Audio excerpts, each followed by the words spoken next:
Hello, hello, hello, and welcome to another episode of WTF, What the Footy? Couple of Yanks shooting blanks about Australian rules football. I'm one side of the coin, usually tails, Robert Gregory. The other side of the coin, Joe Rutter is over here. Say hi, Joe. Hi there. I can't say that I'm heads. I'm definitely tails. As we joked about before, I don't have a train for anybody to ride on my team. So we got a two-tailed coin, is what you're telling me. Yeah, although your team at least right now you'd be getting the top four ranking that would have you in a money position there right now. You know, things were going too well for the D's. And then the bombshell of the morning came, but we can talk about that here in a few minutes. First, though, our tradition is our victory song of the week. Joe, who is it this week? It will be the Port Adelaide Power, the most confounding team to me in the AFL, because I thought they would be okay. Then they stunk. Then they played Geelong, who we played their song last week because Geelong looked like they were ready to become a power again. And lo and behold, Port Adelaide beats them. So in honor of them, which is actually, I think that it's a newer song because I think they're a somewhat newer team. It's an original, and an original song. It is an original song, I believe, and it's nice. Very catchy. Here we go. Okay.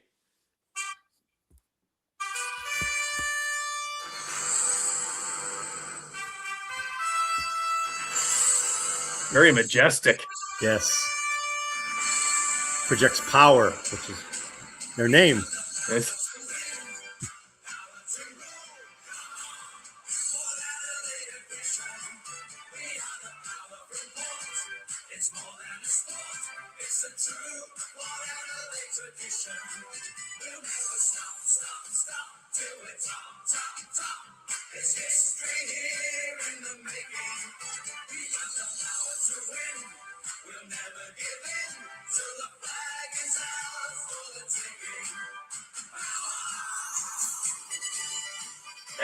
Did they just yell power? Yes.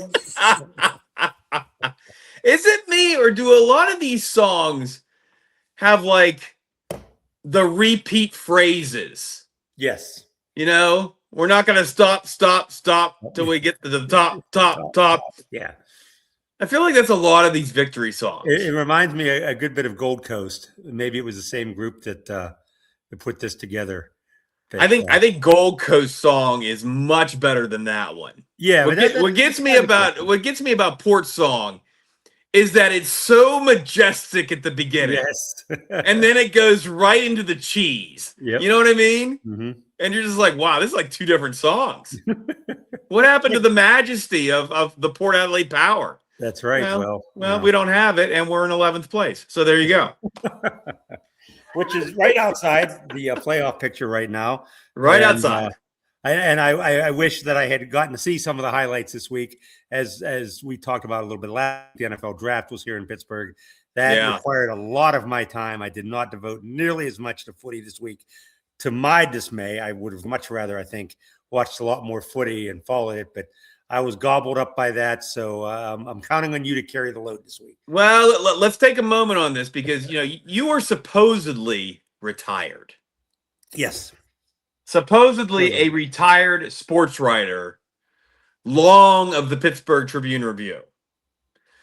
So let me ask you this, just as a little aside, and we'll get back to the footy because there is, again, the league not disappointing us this week. There's a ton to talk about. Yeah. But just for a second, how many bylines were you responsible for just in the draft window? So that would be Thursday, Friday, Saturday. Not as many, really. I only had one each day and a two on Thursday because everybody knew Mendoza was going to go to the Raiders. So I pre-wrote that. I didn't do nearly as many as I would have done had I been on the other side of town where the Pittsburgh Steelers are, where you're churning out copy left and right. I just pretty much covered things more from a national perspective. So my workload was a lot less. Actually, I was a little disappointed about that. I was ready to go in and get some stuff done. But I did have, I believe it was one or two the day before when they did a prospect camp here when they unveiled a new field on not far from where the Steelers facility is located. So that contributed to the coverage. Yeah, I didn't have as many bylines as I typically would, but it was a long weekend nonetheless, especially with the draft being here, the transportation. I wouldn't say there were issues, but it was pretty much you had to ride public transportation to get to the event, which most people around here have never had to do before. So that was a challenge for a lot of people. Yeah. Do you have a ballpark count of the number of draft stories you did in total, going from before the draft and through the draft? Oh, I'm sure it was before I retired. I had my share of them just Sure, talking sure, about sure, them sure. leading up to it. And then I But had a couple here in your retirement, I mean, we're talking more than a dozen, right? I mean, I would think so. Yeah, I would say yeah, so. I had, a couple leadoffs to that and, stories on, looking ahead to it and what the impact was, what the draft was like before it came to Pittsburgh, what it was like when it was held in New York for like 30 or 40 years in a row, yeah. how it grew from that to becoming the traveling circus that it is now. And I guess they don't do that in the AFL. I guess the draft is kind of I a was quick and just gonna, dirty thing. well, I was just gonna say, AFL. I know you're watching. Okay, note to yourselves to put a pin in this. Okay, and I don't think there's any doubt that I mean, baseball is America's pastime, but the National Football League is king, right? Yes. 320,000 people at the draft stage, AFL, for the first night of the draft for 32 picks. To put that in context, and I know we're kind of getting outside of our purview here, but just to put that into context, the population of Pittsburgh is a shade under 308,000. Just something to think about there, AFL. Yeah. You've got a great sport. You've got so much popularity in it, but there are ways that you can grow this. There are ways that you can take the show on the road. Now, I know a lot of these places are maybe a little remote, but still, we did gather around in Adelaide, right? It's not Yep. like you're against traveling a little bit to grow the sport. So AFL, maybe take a couple notes here. It was the first time the draft was in Pittsburgh. They set a record. They set a record for attendance. What was it? 802,000 over the 3 days. And that third day, the weather was horrible. Yes, It it rained rained in all the day. morning. Yeah, it It, was overcast. It was cool. Still broke a record. So and just keep that in mind. Yeah, and the argument you could make if you're over there is, hey, well, we don't have the facilities for that. They didn't here either. All they needed was an open space, which they had Yeah. between two stadiums. They built a theater. The I was people just saying flocked they to it. spent what 3 weeks Yeah. building this theater, Yes. building the infrastructure. Yes. Yeah, Which can be done, if it can be done here, it can be done. Now the understanding is, over in Australia, I guess the draft is held much closer to the end of the regular season. Or maybe it's a little later, but it doesn't seem like it's, they would have to do some work to get this thing up and running quickly. But I don't see any reason if they really wanted to promote this, why they couldn't make it a festival and a party and an atmosphere. absolutely. I mean, they had all kind of fan events and it was really good. I didn't get to partake in much of that and see it, but what I did see, they had kids running around on the fields and doing, participation drills and things like that. I think it would be something really big in Australia if they were to do that. I mean, nobody is saying that they have to draw upwards of 750,000 people over 3 days, No. and over that. But they did have what, over 250,000 for Gather Round. And they called that the Festival of Footy. I don't think there's any reason why they can't put together another festival centered around the draft. I don't think, and maybe, that question is whether people know who these guys are. Well, at least over here, have a good idea. The top college players, Yeah. the guys getting in, taken in the first, second, maybe third rounds, Yeah. or somewhat familiar. Maybe that's not the case over there, but basketball is the only other sport here that really has players drafted that people know about. So, it's something that I think that could be done.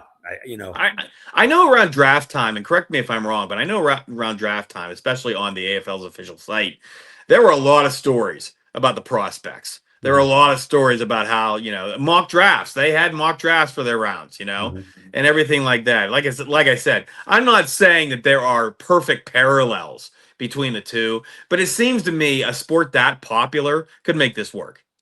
Yeah, I don't see why either. If their intent is to try to grow the game and get it bigger, then this is something they ought to try, even if it starts out at 100,000. I think the draft they Sure. started this about 10, 11 years ago, moving it around. And first few years, it only got a couple 100,000. It took a while to grow, and you start smaller, then you work your way up.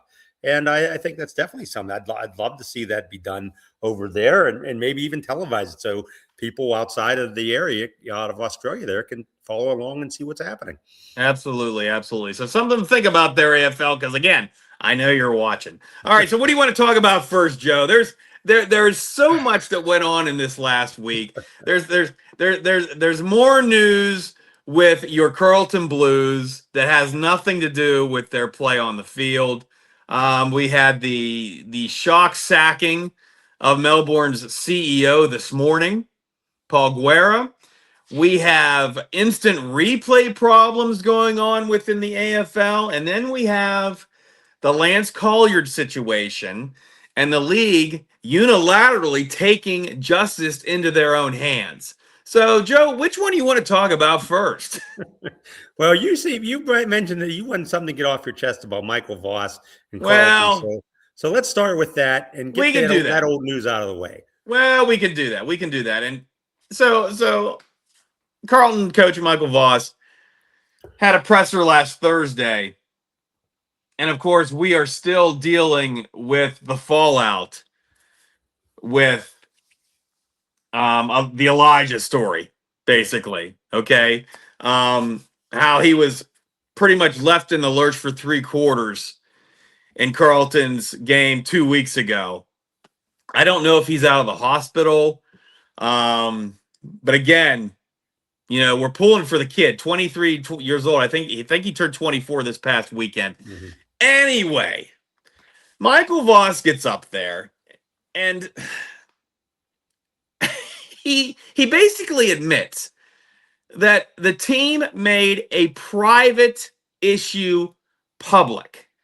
Now, I'm not so sure I understand that because the kid was on the field for 3 quarters. It's not like you could make that private. But that's not the part that's irking me a little bit. The part that's irking me is that Michael Voss has done the typical thing of an organization that has no answers. It has started the blame game. And You, blaming the you, media being the you, target. you, you. And of course, the word that he brought up was bullying. Yes. Just because people want answers to this whole Elijah Hammond situation, and they have none. Now it's tantamount to bullying. And when I heard that, the biggest eye roll I think I've ever had connected with this show happened, and I just don't understand. Now I really either don't understand or understand fully how he is still the coach of this ball club.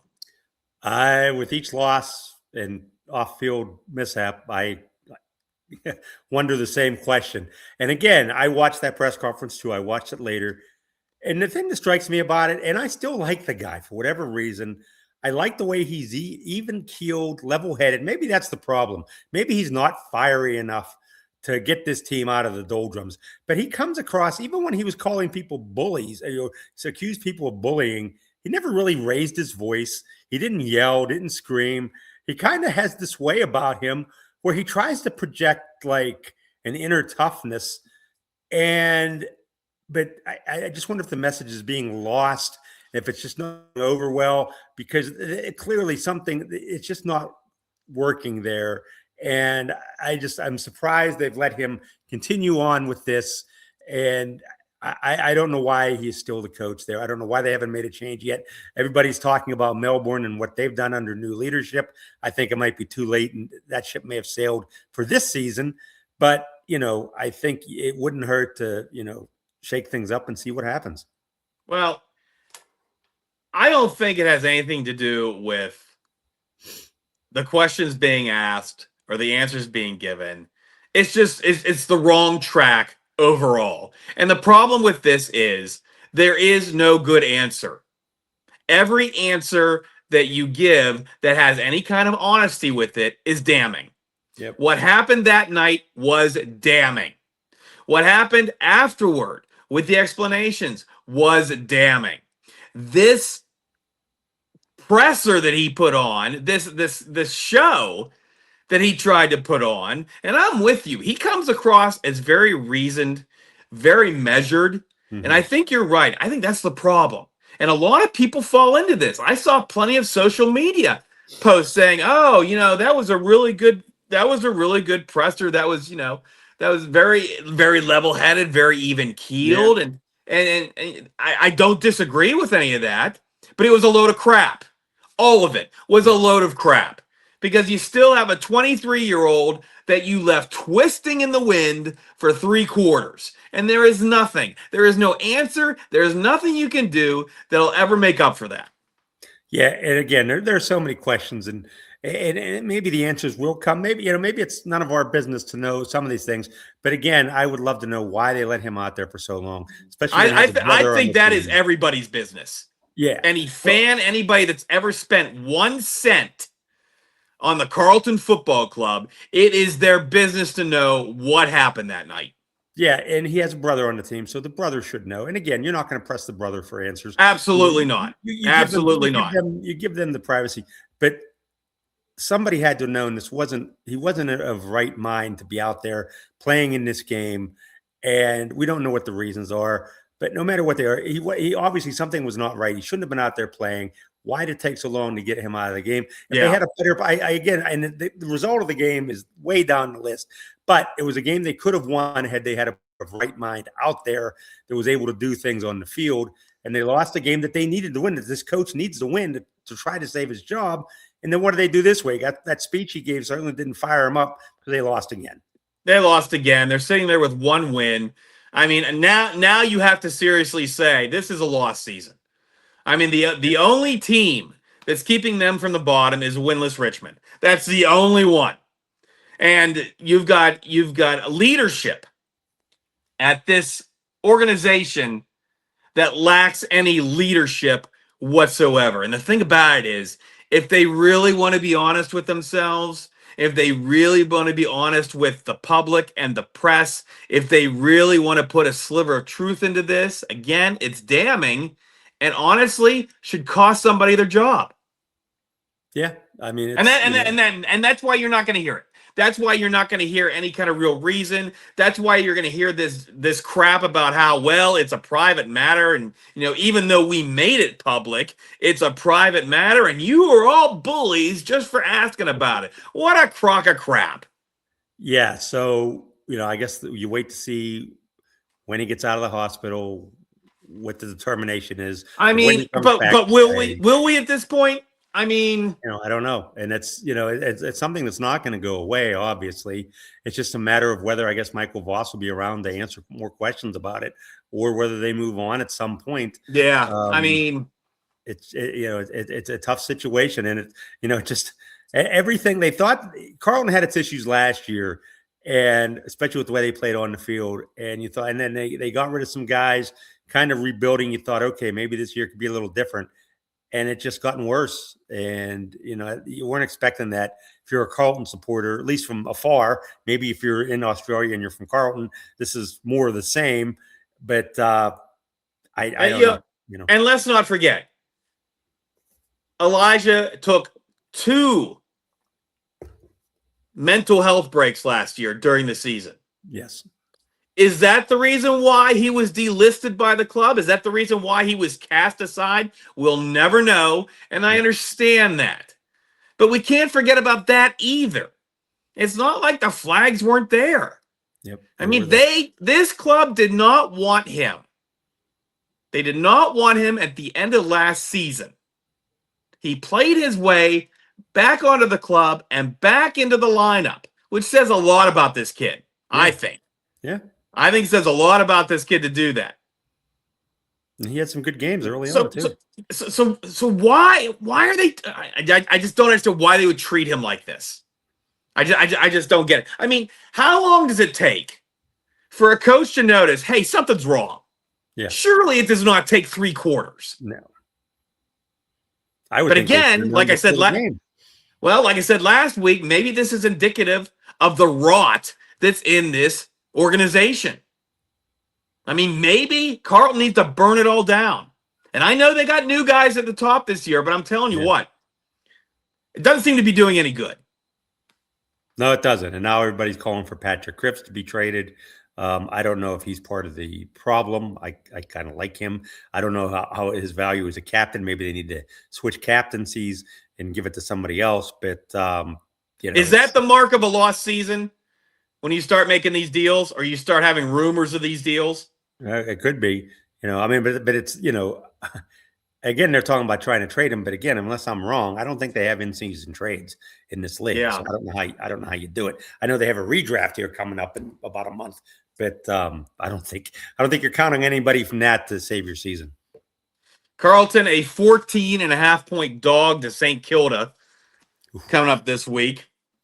So, we'll see what happens. Again, one win this season. Who did they beat? I don't even remember now. Who did they beat? Richmond. They beat Richmond. They hang on. That's their win, Richmond. They scored 1 goal in the second half and hung on to beat Richmond. Oh, my God. That's right. That's right. Week that's one. Right.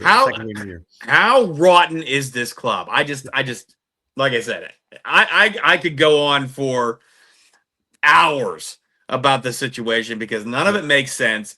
And they just keep digging themselves a deeper hole, a deeper hole, a deeper hole. So anyway. And again, this is another rivalry game. They got rid of Tom DeKoning. They got rid of Jack Silvani, who both left as free agents, went to St. Kilda. Yeah. So, this is a game Carlton probably shouldn't be up for trying to win. But it has all the makings of just another disastrous week for the blue baggers, as we like to call them. 14.5. Is that too little? Might be. I don't know. That might be. That's I might be tempted to go the other way. I'm not sure where the match is at this week, but that would be something I would look into. Where is the match this week? I have it here in my notes. I'll jump ahead a little bit on this one. Where is that game? Carlton's. It's at Marvel. That's at Marvel Saturday morning. So 14.5. I don't know. Yeah. We'll talk about the schedule a little later. Yeah. Let's get to the news of the day. Okay. If I'm done ranting, if you're done ranting. I've had enough of that issue. Okay, well, you know what? Let's turn to my team. Let's turn to the Demons, who last week avoided what I thought was a prototypical trap game against last place Richmond. And sure enough, Richmond within 11 midway through the third quarter. Mm-hmm. The D's couldn't shake them. But then a phantom 50 came about. The D's kicked the next 6 goals. They win going away. Keziah Pickett, game of his life. 4 goals, 29 disposals, was everywhere. And for good measure, an entry to mark of the year in the final minute of the game when nobody should have cared. I mean, the margin was like 60. So everything's going well. So for all the complaining I've done about my Demons, they're 5-2. They're 4th on the ladder. They've got a big one with Sydney coming up. Very big. They've lost to Essendon, but they beat Gold Coast, which actually probably doesn't look as impressive, but that's still a scalp. Yep. As they were saying. They've got to win against Brisbane, the 2-time reigning premier. Yeah. Life is good. Life is good if you're a D's fan. Then you wake up this morning. Because things apparently were too good. Melbourne, out of nowhere, sacks their CEO. Fires Paul Guerra. 7 months on the job. Yeah, and you know what's funny about the 7 months? I'm glad you said that. These 2 points were made in almost every story that I read throughout the day. 7 months on the job, but he was hired a year ago. I mean, isn't that a red flag already? You hire someone who tells you, well, listen, you're going to need an interim for the next 5 months because there is some kind of chamber extravaganza, some kind of of world get-togethers for Chamber of Commerce people, because that's where he's coming from, the Victoria Chamber of Commerce. He was CEO there. But he tells them, listen, I kind of want to do this. Can I do this? And, come in 5 months. And of course, Melbourne's like, yeah, sure, you can do that. So he was actually hired a year ago, but only worked 7 months. Okay. And then all of a sudden today, bam. And again, I don't understand the timing on this because, like I said, things are going well for the D's.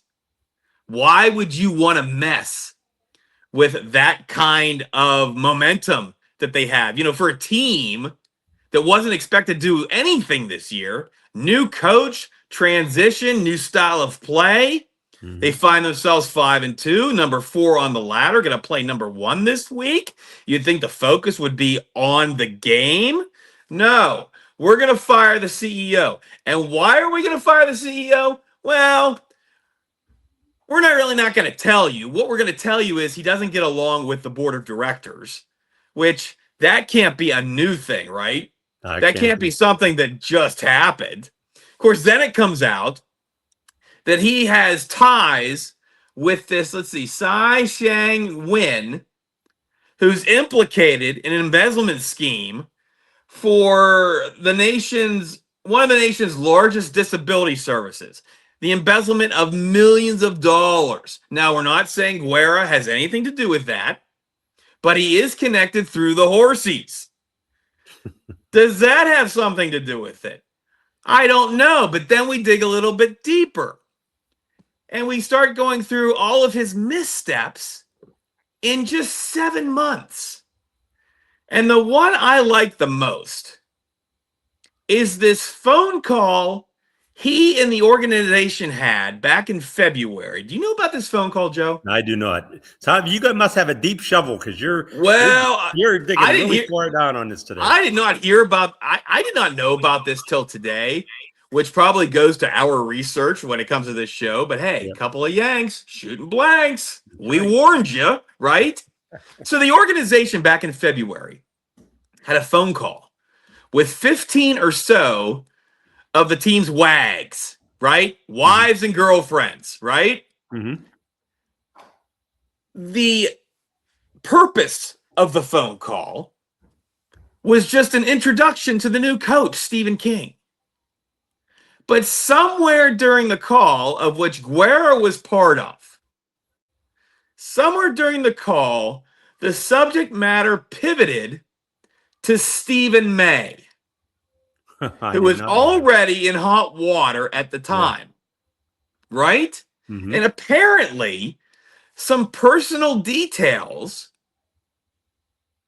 were described about Stephen May and his partner to these 15 wives and girlfriends. Now, I don't know who brought it up. I don't know whether it's the wives and girlfriends say, hey, oh, by the way, what's going on with Stephen May? Yeah. And the teams decide to divulge some personal information about Stephen May and his partner. But there were apologies all over the place. There were apologies from the team. There were apologies from the league. And there was a lot of consternation about that. And I'm sure that's something the board of directors also noticed. And then the D's are trying to put together a real estate deal to move their digs. And he is supposed to be on the front line of this, and apparently he's just screwing around with this. He's not making any progress. He's not doing any of the work. All of this came to a head this morning.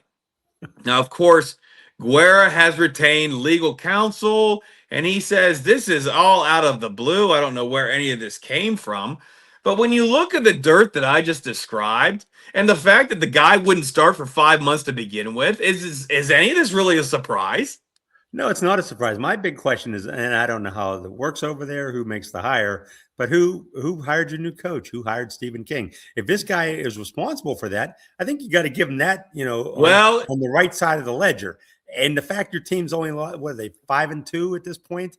And the fact that they're one of the surprise teams in the league is another thing in his ledger. So I'm not sure why you make the move now, unless really he has had nothing to do with his success, which, I guess only if you're really following it closely would you know that. There is evidence that he was part of the hiring process for Stephen King. So I think Yeah. you're right. He does have it on his ledger. And I'm with you. I think the timing of this is incredibly curious, especially with things going so well on the field. And I believe that's something Guerra said in one of the comments after the move was made this morning. Is said, listen, we're doing so well on the field, and I helped hire Stephen King, and I don't understand, why, I just got fired from my job. Unless this whole connection with Win, unless they found something else out about that they felt like they had to make the move right now. Yeah, maybe. And maybe they're throwing a preemptive strike knowing that it's going to get worse before it gets better and there's going to be more, bombshells coming out of this. But yeah, it's never a dull moment with either of our clubs, Oh, even when things so seem to be going good. so the interim CEO is Brian Cook, who Carlton fans will know because he was the CEO of the Blues until last year Yeah, when when the new guys came in. yeah, And he also was part of 2 premierships with West Coast. He was part of 3 other premierships with Geelong. Coincidentally, the 2007 team that Stephen King was a part of. Now, the word is that this interim tag is short-lived. I'm not saying he's going to get the job. mhm. I'm just saying that reports are saying that the D's are going to make a move to name a new CEO, excuse me, possibly later tonight, our time, or tomorrow. But the fact that they had this guy in the wings doing some consulting for Melbourne is very telling, and I'm kind of wondering if Guerra was responsible for that too.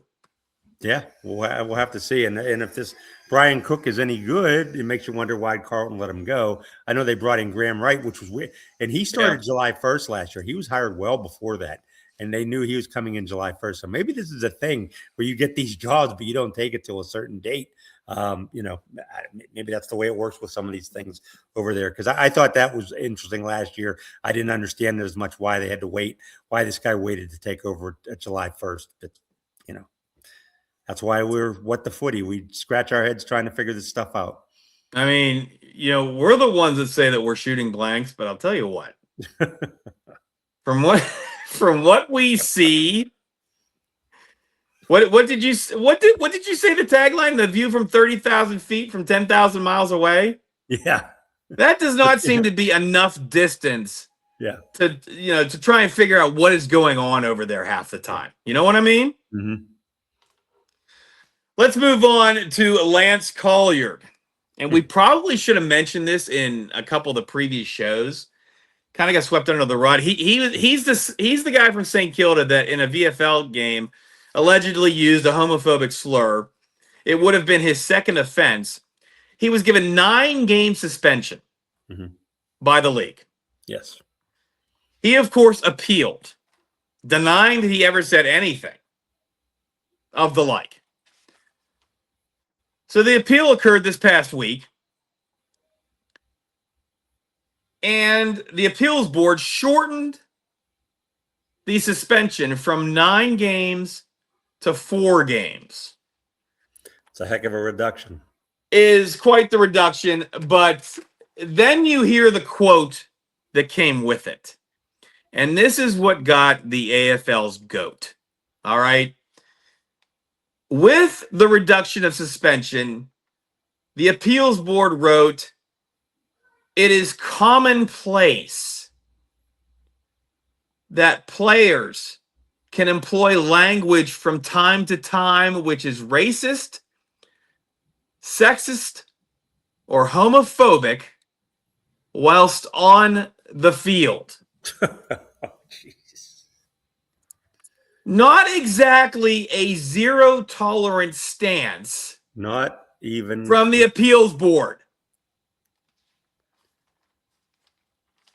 Well, maybe they reduced it so quickly because they had to go, the hearing officer had to go to a real estate. Somebody had a house inspection to go to or Yeah. something, right?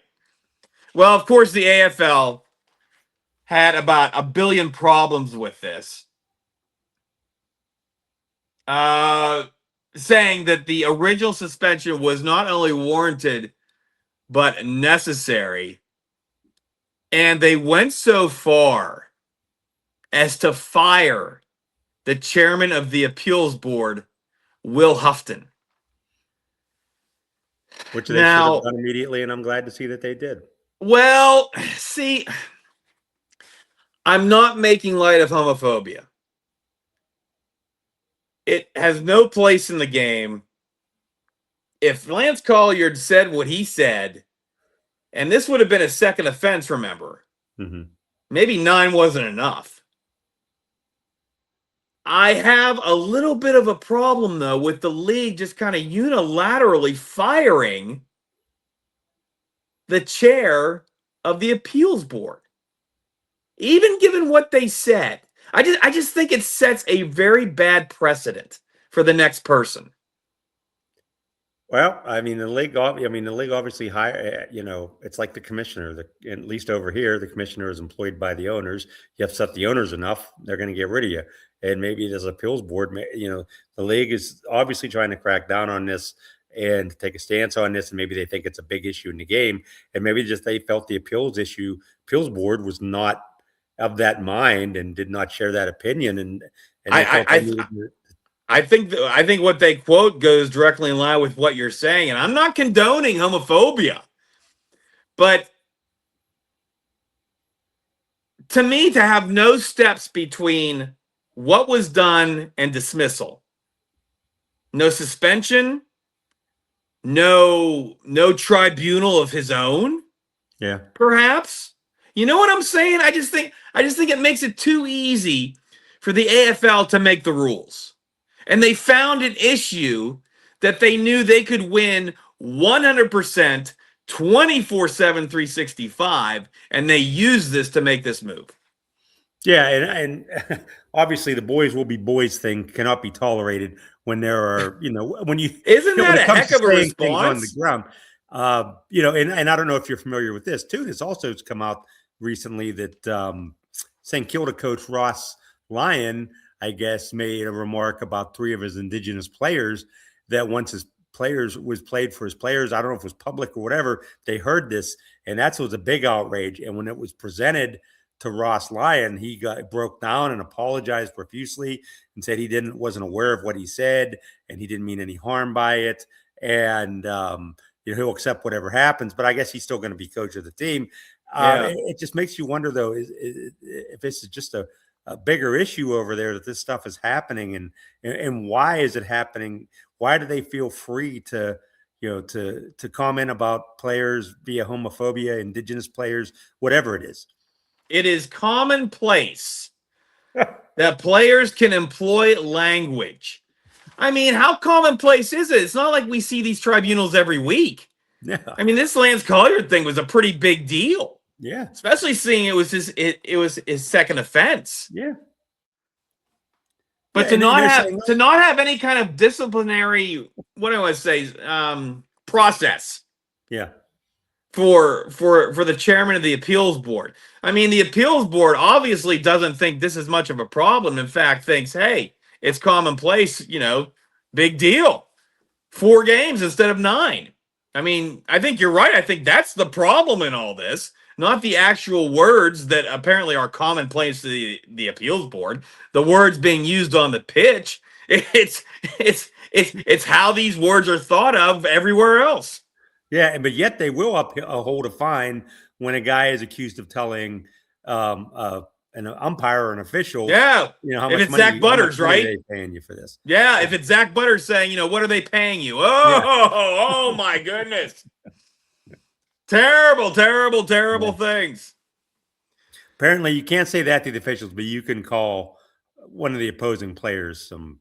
Yeah, you can use homophobic language and against them, and get your suspension more than halved. Yeah. Now, what I did not see, I don't know this, and I'd be interested to know what the mechanism is for the league now that appeal has been heard and the suspension has been reduced.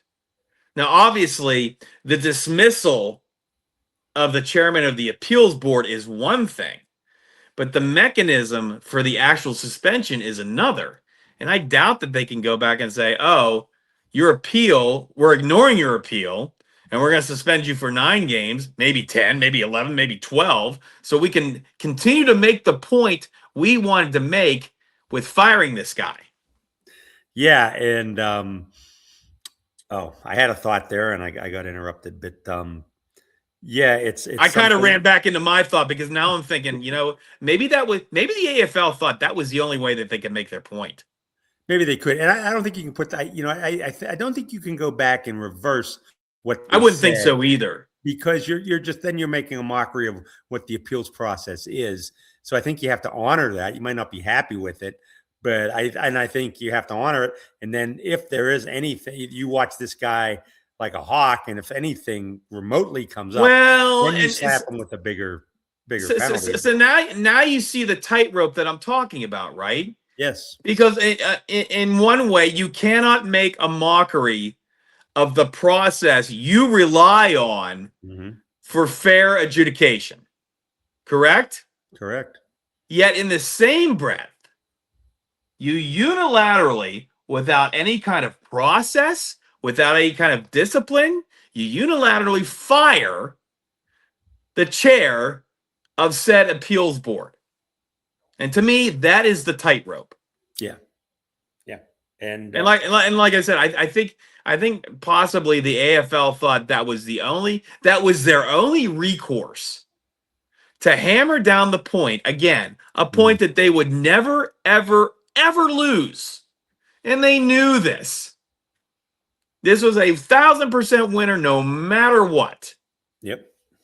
They knew that they could can this guy. They could sack this. Let me use the terminology. They could sack this guy without any kind of recrimination whatsoever, because we're talking about homophobia. Yep. Sacking wins out over sledging, apparently. But I think sledging might be a little more fun. Yes, true. I'm just saying. Turns out that wasn't the only problem the league had this week. League's having a problem with their instant replay. Yeah, and you're going to have to clue me in on this, because again, I was so in NFL draft mood that two instances. One I think is kind of funny, and the one I think I don't know. Well, you can tell me what you think when I get done describing this. There was a let's see, a contested mark near the goal line to St. Kilda's Rowan Marshall. And this happened, let's see, this would have happened before the weekend, I believe. Contested mark. And apparently it took way too long to figure out what the correct ruling was. Do you know how long the instant replay review was, Joe? I wouldn't. If it was too long, can you hazard a guess on how long it was? Well, it sounds to me like you're trying to set me up here, that maybe it took maybe a little, 30 maybe seconds. a little, maybe a little. 30 seconds. To me, too long would be 2 to 3 minutes. Which is what we see here in the States all the time, right? Yes.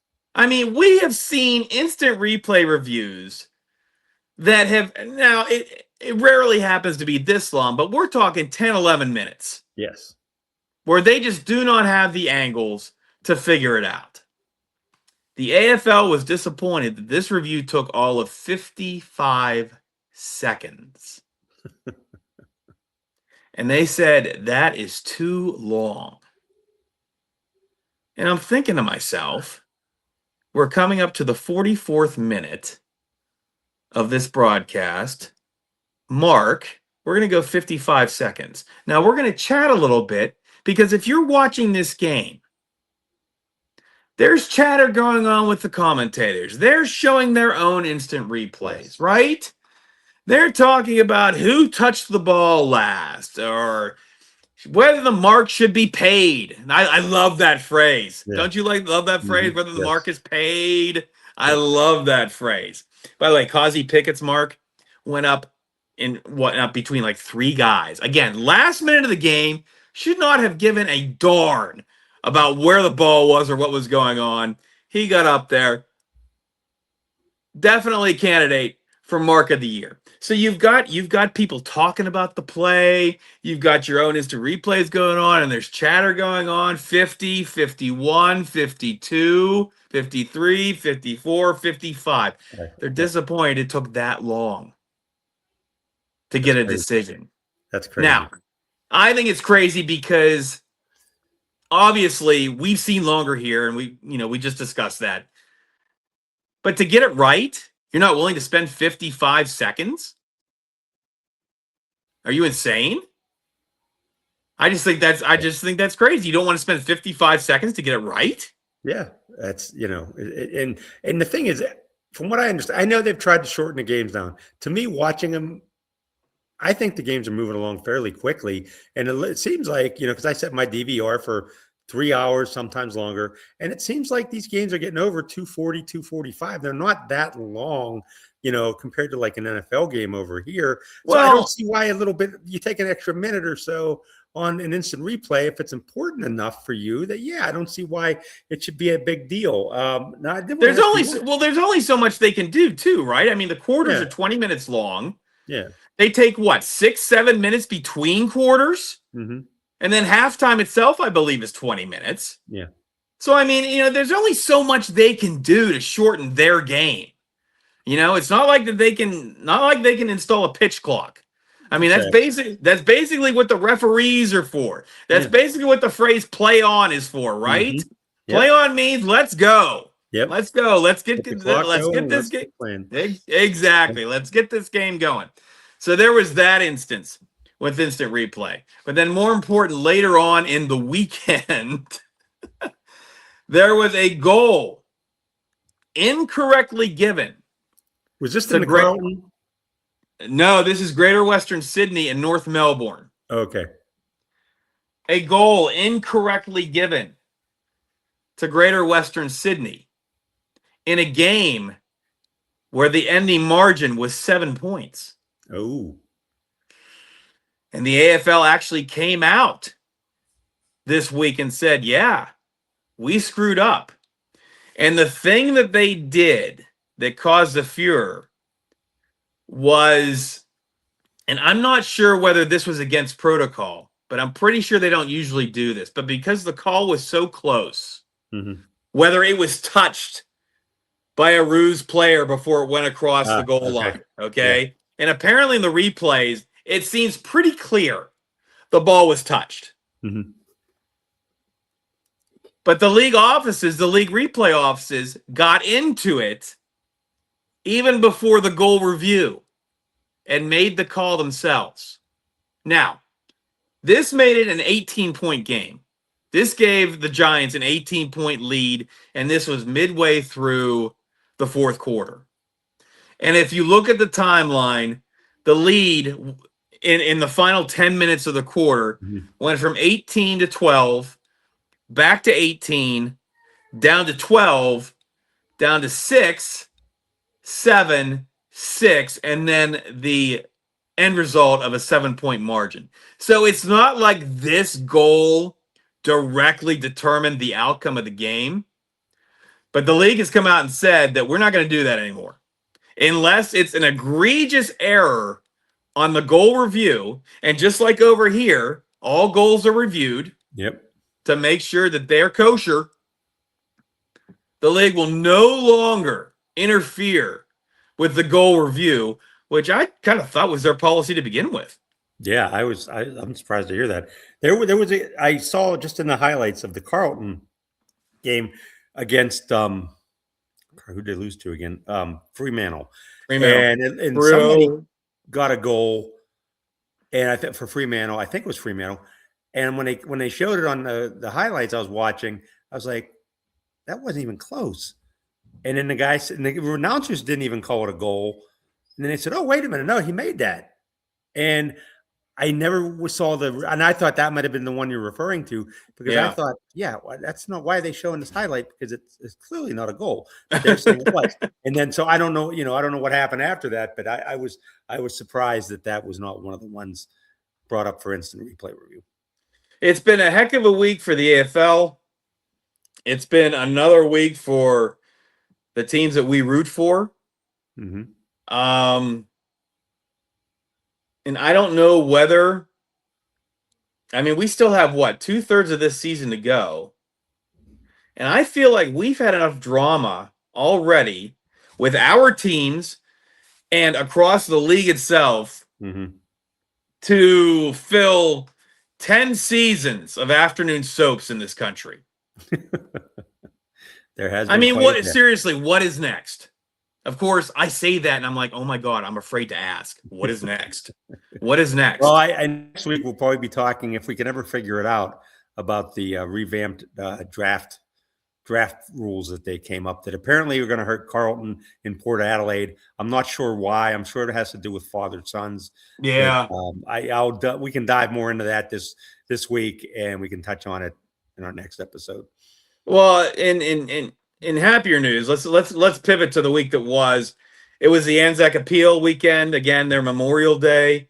From all visions, from all perspectives, again, a very, very touching and deep tribute to the lives that have been lost in the armed forces in Australia and New Zealand.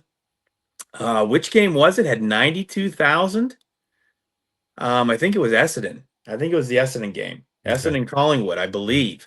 92,000 people, and I believe that was the first game on Anzac Day this past Saturday. So Anzac Day has come and gone. The scores: Sydney blitzes Western 126-60, and I don't know what to say about Western right now. I mean, they're just in a world of it right now. With what did I hear? They have 11 starters hurt. They had 11 starters hurt for that game against Sydney. Meanwhile, Sydney, I mean, nothing is stopping the Swans right now. They're top of the ladder, of course, sharing it with Freo and Hawthorn, but their percentage is ridiculous. It's 178.1. That's crazy. They get the D's this weekend. So we'll see what happens. What's the line on that game? I had it here. 31.5. The D's are dogs in that game, but we'll talk about the schedule. We'll talk about the schedule here in a second. Of course, Melbourne turns away Richmond 126-72. Hawthorn beat Gold Coast by 49. That was surprising. Now we're starting. I mean, Hawthorn's good. Yeah. But what's going on with Gold Coast all of a sudden? Yeah, I thought they'd be a little more with it this year and be closer to the top of that ladder. And they're struggling a little more than I thought they would. Now. They're sitting 7th right now, so they would play in that wild card round right now if it started today. Collingwood dispatched of Essendon. Port, we heard the victory song earlier, 30-point win over Geelong. Freo beat your Carlton Blues. St. Kilda by 101 over West Coast. And I think the honeymoon is totally over for the Eagles. Yeah, I saw a stat today where it might be the second most out of the last 100 games, they've had 44 losses of 50 points or more. Oh my goodness. Which only one other club has done that, and that was in the late 1800s. Wow. That shows you how long ago. Yeah. Oh my goodness. So records of futility is what we're talking about. Yes. At this point. Yeah. Brisbane? What do you say about Laurie's favorite team, Brisbane? They started so slow. They had injuries of their own. 127-75 over Adelaide. And look at Brisbane. They're number 5. In the ladder all of a sudden. Yep, they're creeping up again, just where everybody thought they would be. Yeah, so, no more sleeping on the 2-time premiers. Yeah. And then the Greater Western Sydney 7-point victory over North Melbourne. But again, the Roos are dead to me, so who cares? I'm glad they got a goal. I'm glad the Giants got a goal they did not deserve against those guys. That's for sure. I'm not bitter or anything. The ladder... Sydney Freo Hawthorn, 24 points, 6 victories. Melbourne all alone at 4th with 20 points. Brisbane, North Melbourne, Gold Coast, Collingwood, Geelong, and Western, all with 16, and that's the rest of the top 10. Yeah. So the wild card round right now would be Gold Coast, Western, and then Collingwood and Geelong. But I mean, how much longer do we see Western even sniffing the top 10? Yeah, and I mean, unless they get I should have looked up to their next Mhm. 5 games just to see, Mhm. what kind of road they're going to have. But I mean, we have seen, since those injuries, all of those injuries, just an absolutely precipitous fall since they were, second, third in the ladder, and that was Yeah. only what, like 2-3 weeks ago. Yeah, I mean, it was basically gather round where the downfall started, right? they were the best team in the league after a couple of weeks, and we were really Yeah. touting them as serious flag contenders. Yeah. Port is at 11, St. Kilda 12, Adelaide 13, Greater Western at 14. They all have 3 wins apiece. The Eagles have their 2 wins. Carlton Essendon with their 1 win, and we know who Essendon beat, of course. But you know what? I'm not allowed to talk about it because everything is great. Unless you're the CEO of the club, everything is wonderful at Melbourne. Richmond at the We know who bottom. Carlton beat. What's that? We knew Carlton beat too because they're the only club with 0 points on the ladder. Richmond is at 0, and their percentage is 54.2. So round 8 this week. Here are the games and the lines, and I will ask you for comment on each of them, Joe. I will say, okay, what did you do this week? You had what, a 4-game parlay though? I did a 4-game parlay. I did not win, but I went 3-1. So had I played it straight up, I would have done okay. I went what, 6-3 the week before. Mm-hmm. I went what, 4-5 this week. Yeah, you didn't win your money back. I think I have, I need $10 to bet my games and bet the big parlay, right? Yeah. And I think I've got $10.82 in the old account. And that's only because of a free spin I earned on some stupid game in the casino that gave me another like 63 cents or something like that. But we'll do it. We'll make it happen. We'll put the 10 down. We'll have 82 cents left in the old account by the time we get done betting tomorrow night. Here are the games. Collingwood Hawthorn. Of course, Hawthorn, number 3 in the ladder. Mm-hmm. Collingwood, a 21.5-point dog. I'm thinking of taking Collingwood in the points giving the points right now the way Hawthorn's playing. So you're still not sold on the Hawks. Well, I am. So I know I am sold on the Hawks. I think they would cover at this point. Call it the Pies. I think I'm a little, Oh, I see. So you're gonna give the 21.5. Yeah, I think so. I'm going to give it. I think they'll cover that. I think the Pies can beat up on the lesser lights. I want to see how they can do against the top dogs yet before I believe it. That game is at MCG on Thursday. Friday, there are 3 games. Freo, a 20.5-point favorite over Western. Is that enough?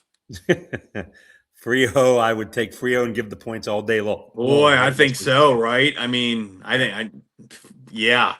The Battle of Adelaide is this weekend, or I'm sure there's a name for it, and I should have looked it up. So that's my bad. But it's Adelaide, Port Adelaide this week. Adelaide, a 12.5-point favorite.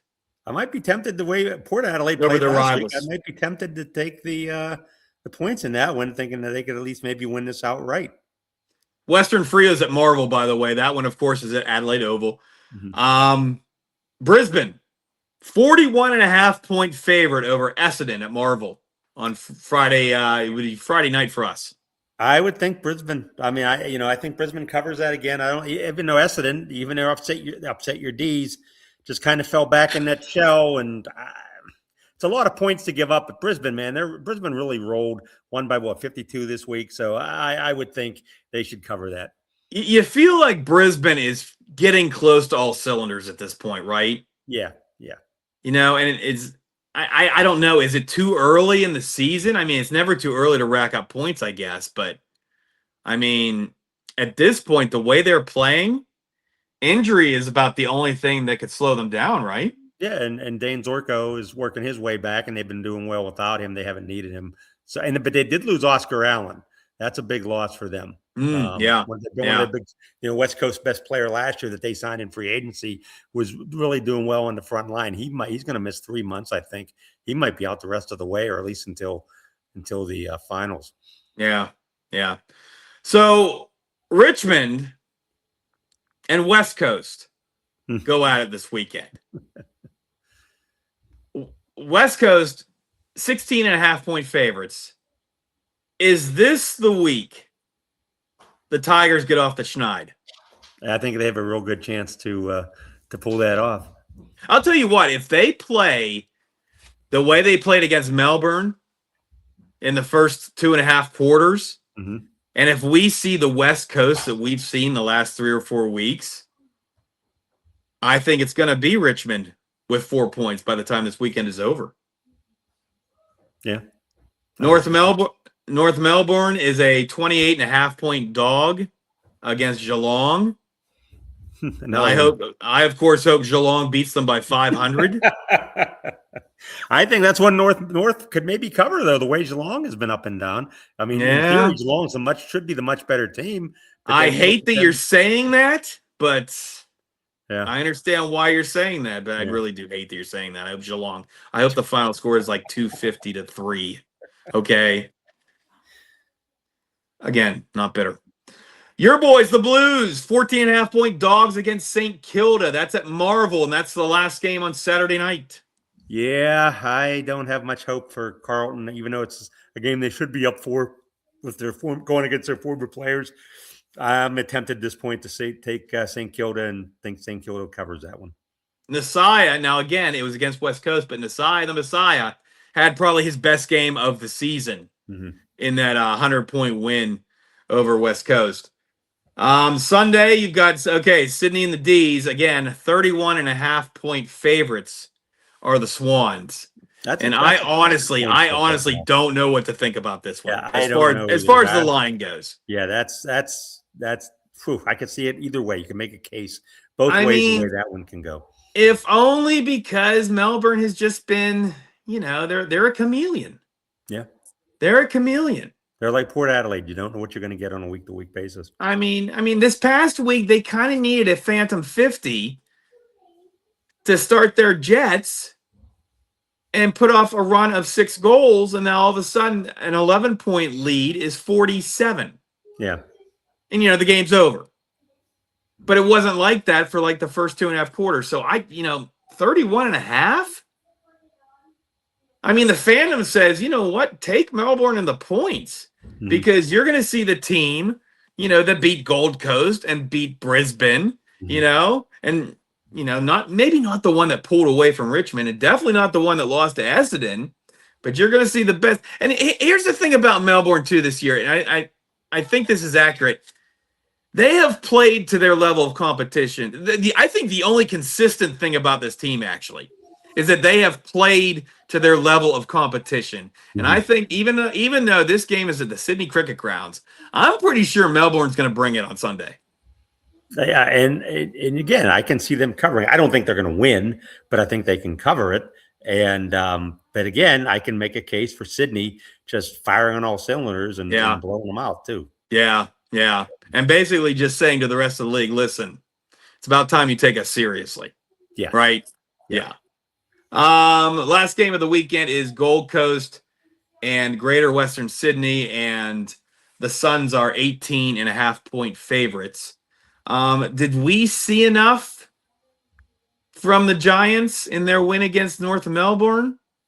Or are we still kind of on the fence with Greater Western Sydney? Yeah, Are we still kind of on the fence? Yeah, I mean that's a game Gold Coast should, get on track against and win. It's a game on paper they should be able to win and win handily, but I don't know.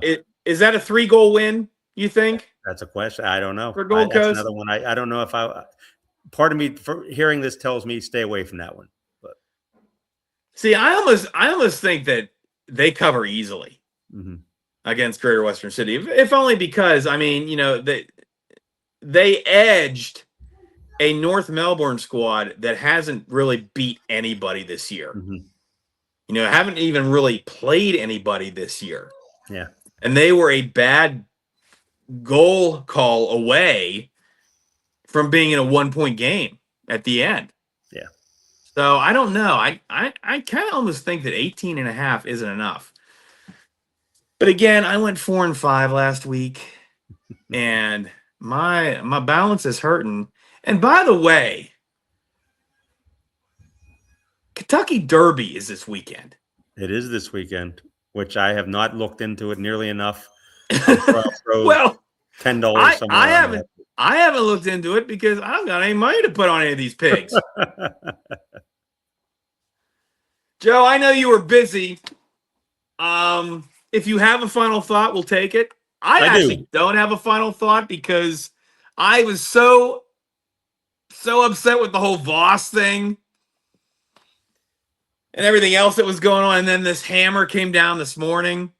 I mean, I could give a final thought about how Paul Guerra probably should not have been hired in the first place, given the way he treated the club for the first 5 months. But I think actually I've already used my final thought. So, but anyway, if you have a final thought, hit us with it. I do actually, and it's good. I met 4 guys at the NFL draft from Australia that were in there. Beautiful. I don't know who they were working for. I don't know what outlet they were for. Good guys, young guys. I only know 2 of the 4 names. Jamie, Nick were 2 guys. They were there experiencing the NFL draft. You know, the NFL's coming to Australia this year. I think that was part of the reason they were there, to kind of try to get some stuff on what it's, like what the NFL thinks about going to play in Australia. But I got to talking to these guys about footy a couple times, and I wore my hat the last day. We talked. I didn't get it. I wish I could have talked to him more. But the thing that I found interesting, the one guy who was their video photographer, his team was Essendon. The other guy, who I don't know his name, and I spent a long time talking to him, really good guy, his team was Richmond. And his mother, for Christmas every year, gives him $600 worth of a membership tickets for Richmond games. And she's been doing it for a long time, and so he knows he can count on that. And then the third guy, Nick, his team was Carlton. Now, Jamie, the fourth guy, I don't know who his team was. I can't recall. But Nick was a Carlton fan. But I found it ironic or interesting that you have 3 of the bottom feeders in the AFL right now, 16, 17, and 18 on the ladder, represented at the NFL draft by these guys. Essendon, Richmond, Carlton. Again, don't know who the fourth guy was. So I thought that was interesting. They helped my knowledge, and they cued me in on a lot of things. Kind of answered a lot of questions. Put up with me bugging them for a while on the ins and outs of some of the things there. So I feel much more versed in some of the things I didn't know. I'm very appreciative for them giving me some knowledge at the NFL draft about the AFL and how it works. And that's my final thought. That sounds fantastic. I'm glad you ran into those guys, and I'm glad you had such a successful time at the NFL draft. And, once again, AFL, I know you're watching, but, maybe, put a pin in this one here, Lon. Maybe make your draft a little more of a spectacle, perhaps, and to grow interest worldwide. Well, that's our show for today. You can find us on the socials at YouTube, WTF What the Footy. We're on Facebook, WTF What the Footy. We're on X Twitter, WTF What the Footy. We are on Spotify and Apple Podcasts. Ooh, I'm shaking all over the place. No, not an earthquake. Not an earthquake, although it felt like one this morning with Paul Guerra, that's for sure. Spotify, Apple Podcasts. You can find us, WTF What the Footy. Yes. Check us out. Like, subscribe, do all that kind of stuff. Make us happy, guys. Yes. For Joe Rutter. Oh, go ahead. As we go past an hour again, our longest episode. Oh, my God. I know. We're a mess with this. For Joe Rutter. Find a way to shorten this up. Well, yeah. I'm sure there are many ways, too. Yeah. For Joe Rutter, I'm Robert Gregory. Thanks for joining us. See you next time. Showtime.